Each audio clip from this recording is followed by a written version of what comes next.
ባለስ የለም እንዴ ባለስ ምንድን ነው የሚያጮህ? ምን ያጮሃል? ቀስ ብለህ አታወራም እንዴ? ኧረ ወንድሜ ወይ ዛሬ ነው ጣይ ሩዝ አለህ እንዴ? ታዲያ ቀስ ብለህ እንትን አትልም? ምን ያጮሃል? የሀገር ውስጥ ነው የውጭ? ምንድን ነው አስገባው? ምን እንደማስገባልህ? ዋው አስገብቶብኝ ነው አስገባው። አንተ ለዚህ ነው እንደዚህ የምትጮህ? ስልክህን ወደዛ ከየትም እየመጣ እኔ የምትገዛኝ መስሎኝ ነው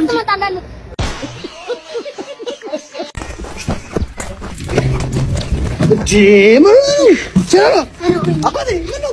ኧረ ደውልልኝ ለፍቅረኛዬ ነው። ለፍቅረኛዬ? ምን ነው? ምን ነው? ምን ነው? እንኳን ሳይሰርቁት አይቀርም። ሳይሰርቁት? የሊሊ ኧረ ሊሊ አንተ መሰረቋል የታወቅ እንዴ? እወድሃለሁ፣ አፈቅርሃለሁ። ምን ትዕግስት ደረሰኝ